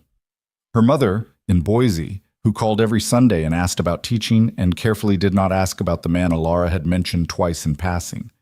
The novel she was thinking about assigning to her sophomores after the break, something harder than what they usually read, something that didn't resolve cleanly, because she had come to believe that an education that only gave you clean resolutions was not an education, it was a sedative. He laughed at that. A real one, not the fractional almost smile she'd cataloged from the early days, but an actual laugh, unexpected, loosening something in his face that she had watched be tight for weeks. She noted it. She stored it. She would take it out later and look at it. He kissed her at the door when he left. Not a beginning, a confirmation. The acknowledgement of something that had been true for long enough that stating it was not a risk, but a recognition. She stood in her doorway after he went and looked at her apartment, the books and the papers and the uneven couch cushion and the life she had built and been building in the months before a bridge in the rain, and felt, not for the first time but with more clarity than before, that she was still here. She had dangled from a guardrail 60 feet above a black river and been pulled back by a hand she didn't know, and now it was December, and the frost came every morning, and her students were reading something that didn't resolve cleanly, and she was in love, she thought, the thought arriving without announcement or performance. She was in love with a man she never could have planned for, in a way that didn't look like any love she'd seen described, and it was complicated, and it was real, and she was not afraid of it. She was not afraid of much anymore. That was the thing she hadn't expected, coming out the other side of fear as extended and intimate as hers had been. She'd expected to be more afraid, more vigilant, more defended, more permanently oriented toward the door. Instead, she felt something that surprised her with its simplicity. She felt like she'd already survived the worst thing. And surviving the worst thing, it turned out, had a particular and durable quality to it, the kind that held its shape in the daily weather of living without needing to be reinforced. She turned off the light. She went to bed in her own apartment and listened to the December rain beginning on her own windows, and slept the way she'd slept since the estate, dreamlessly and complete, the way the body sleeps when it has decided to stop bracing. 6 months later, in the garden of the estate in May, with the willow fully leafed and the stone paths warm with late afternoon sun, Lucien asked her to marry him. He did not perform it. He did not contrive a moment.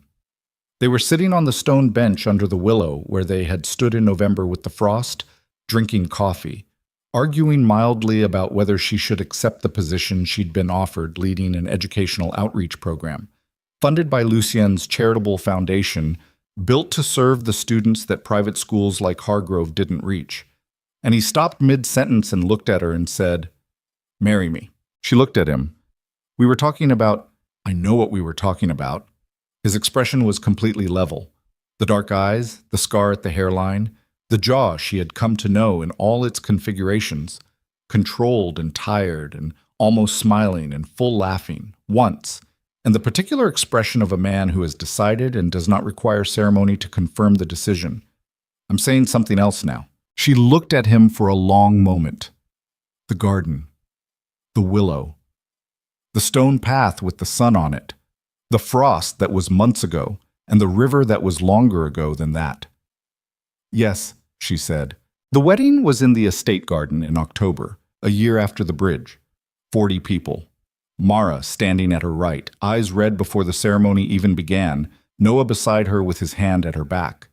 The frost had not come yet. The October was mild, the garden still holding its last color, amber and rust, and the deep green of things that had managed to stay. She wore a dress that was not white, deep ivory, almost gold. And she walked out alone because she wanted to arrive under her own power, and Lucien stood at the far end of the garden path and watched her come toward him with the expression she'd stored from the Sunday couch, the real one, the loosened one, the one that had nothing in it except what it was. They said the words they'd written themselves, short, specific, no rhetoric. She said, "You pulled me back from something I wasn't ready to leave, and I've been choosing to stay ever since." He said, "I will protect what you've built, and I will not confuse protection with possession, and I will tell you the truth, especially when it costs me." She believed both things completely. 3 months after the wedding, she took the position with the outreach program. She built it over the following year into something that reached 400 students across 6 underfunded schools in the Portland metro area. She hired teachers she trusted, young ones mostly, who still had the capacity for the kind of fierce, specific attention that the job required. She fought with the foundation board over budget allocations, and won twice and lost once, and considered that a reasonable ratio. Tyler Oakes, 2 years later, sent her an email from his first semester of college. He'd declared English as his major, which she'd expected. He said, "I figured out the thesis thing. I just have to have something I actually think before I try to prove it." He signed off with, "Thank you for not giving up on my B-minuses." She sat at her desk in the outreach office and read it twice and felt the particular satisfaction of work that had moved through her hands and come out as something real in a person she'd known at 17. She showed it to Lucien that evening. He read it and handed it back. B-, he said.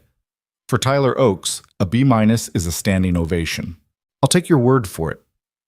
But he was smiling, the real one. She'd stopped cataloging them at some point. There were enough of them now that cataloging felt like misunderstanding the point. In December, on a morning with frost on the garden and the willow bare again and the stone bench empty under it, she stood at the kitchen window with her coffee and understood that she was happy. Not the performed happiness of someone counting their blessings toward something off. Not the provisional happiness of someone waiting for the other thing to happen. Just happy. The quiet, structural kind that holds its weight without needing to be examined. She was alive. That was still the foundation of it, and she thought it would remain the foundation for a long time, maybe always. She had been 60 feet above a black river, and she had grabbed a piece of broken guardrail, and a hand had found her wrist. She had held on. Everything that came after, the fear and the betrayal and the damage and the cost and the complicated, imperfect, real love, had come from that. From the simple animal decision to hold on. She drank her coffee and watched the frost on the garden and let it be what it was. Sufficient, true, entirely, completely hers.